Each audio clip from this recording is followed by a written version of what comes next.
আজকের কর্মী সমাবেশ। উপস্থিত ছোট ভাই সভাপতি সরোয়ার, আমার সাথে আগত সার্চ কমিটির মেম্বার আব্দুল আলিম মাস্টার, ভেড়ামারা উপজেলা বিএনপির সদস্য জনাব গোলাম রব্বানী এবং অত্র এলাকার সেক্রেটারি যুব দলের খালেদ হোসেন জীবন সহ নেতৃবৃন্দ। যেহেতু সময় স্বল্পতা, আপনাদের সাথে অনেক কথাবার্তা বলার ছিল, তারপরেও পরিচয় হওয়ার কথা ছিল, হতে পারলাম না। তারপরেও উপস্থিত নেতৃবৃন্দ, যুব দল, ছাত্র দল, কৃষক দল, অন্যান্য সংগঠনের নেতৃবৃন্দ, আসসালামু আলাইকুম। স্বল্প সময়ের ভিতরে আপনাদের যে আয়োজনটা বা আপনারা যারা আসছেন, আমি চোখ বুলায় দেখছি, আমি অত্যন্ত অভিভূত যে আপনাদের মতো মানুষগুলো এখনো জিয়াউর রহমান, খালেদা জিয়া, তারেক জিয়া, আমাদের নেতা অধ্যাপক শহীদুল ইসলাম এবং তৌহিদুল ইসলাম আলমকে কতটুকু ভালোবাসে, এই ভালোবাসাটুকু আপনাদের উপস্থিতির মাধ্যমে বোঝা যায় যে আপনারা তাকে কতটুকু ভালোবাসেন এবং একটু ভালোবাসার ঘাটতি রাখেননি।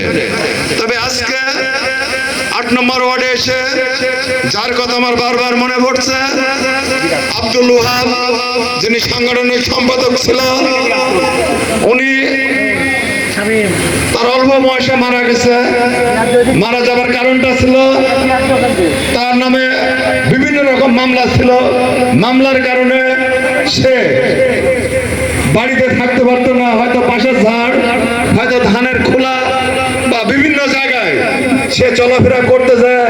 মশার কামড়, বিভিন্ন রকম ওই বিচ্ছু, বিভিন্ন কামড়ে তার ডেঙ্গু ওই ধরনের অসুখ হয়েছিল। রক্ত স্বল্পতা যেমন হলো বলছে আইটিপি, এখন যেটা বলে, ওই রোগেই সে মারা গেছে। ওই রোগগুলো মশাবাহিত রোগ।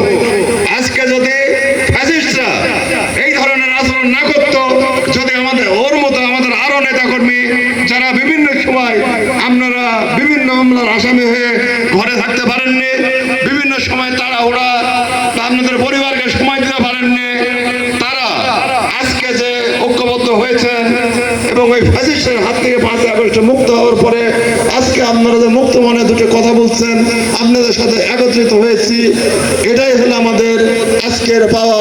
তাই আজকের এই দিনে ওহাবের আত্মার মাগফিরাত কামনা করছি এবং তার পরিবার যাতে আমরা একটু খেয়াল রাখতে পারি, এই ভালো থাকে, এই প্রত্যাশা আমরা করতেই পারি। আজকে আপনারা যারা এখানে এসেছেন, আপনারা জানেন গতকালকে তড়িৎ গতিতে আমাদের প্রোগ্রামটা হয়েছে। প্রোগ্রামটার একটা উদ্দেশ্য আছে। উদ্দেশ্য হলো আমাদের মুকাররমপুর ইউনিয়ন, আমাদের এখানকার একজন সন্তান আছে, সেটা হলো সদস্য সচিব। যে কোনো ভাবে সে হয়েছিল হয়তো জানার ভুলে, এবং সদস্য হওয়ার পরেই সে ভেড়ামারা প্রত্যেকটা ইউনিয়নে তার নিয়ন্ত্রণে বেশ কিছু লোকজন যারা ওই 17 বছর রাষ্ট্রীয় ক্ষমতা ভোগ করেছে এবং বিএনপির যে সমস্ত লোকজন তাদের তাড়াহুড়া করে তাদের ক্ষতিগ্রস্ত করেছিল, তাদের সাথে নিয়ে ছোট্ট ছোট্ট সংগঠন করে বিএনপির নাম ধরে বিভিন্ন জায়গায় চলাফেরা করেছে।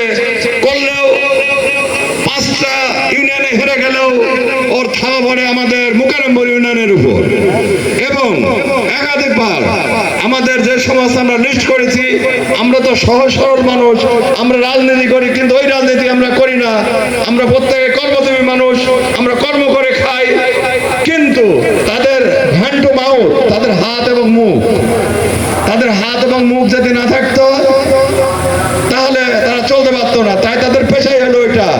কয়েকবার আপনার ওই ভোটার লিস্ট, যারা আপনার ভোট দিবেন, ভোটারের ক্রাইটেরিয়া ছিল, 4টা ক্রাইটেরিয়া ছিল। ওদের যে ভোটার গুলো হয়েছে, যদি 200 ভোটের মধ্যে 10টা ভোটের ক্রাইটেরিয়ার ভিতরে আসে না। কারণ 17 বছর ওরা কোনোদিন রাজনীতি করিনি। আমি সেক্রেটারি ছিলাম, আমি প্রত্যেকটা মানুষকে চিনি এবং এই লিস্টগুলো আমি একাধিকবার দেখেছি। এবং এই লিস্ট নিয়ে আমি 15 দিন কুষ্টিয়ায় আপনাদের সদস্য সচিব এবং আহ্বায়ক কমিটির, জেলা কমিটির যে লোকজন, তাদের কাছে আপনাদের এই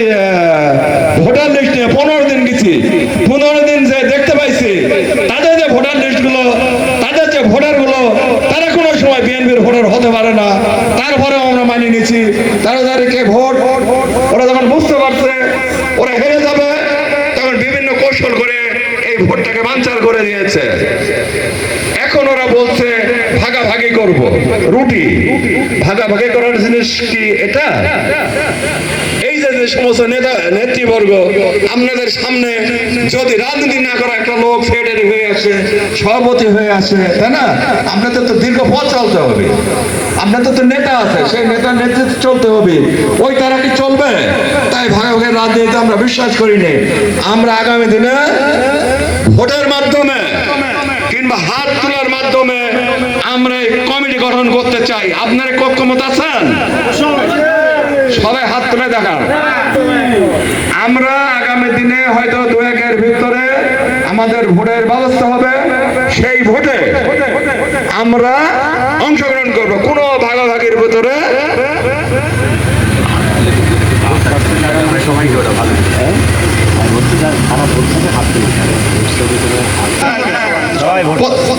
আপনারা প্রত্যেকে ভোট চাচ্ছেন এবং আগামী দিনে এই দল গঠন করার পরে অ্যাডভোকেট তৌহিদুল ইসলাম আলম আপনাদের নেতা, অধ্যাপক শহীদুল ইসলাম আপনাদের নেতা, আমার সাথে কয়েকজন নেতৃবৃন্দ আসছে, ইনারাও নেতা।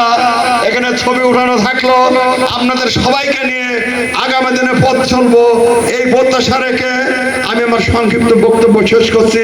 খুদা হাফেজ। বাংলাদেশ জিন্দাবাদ। শহীদ জিয়া অমর হোক। তারুণ্যের অহংকার তারেক রহমান জিন্দাবাদ।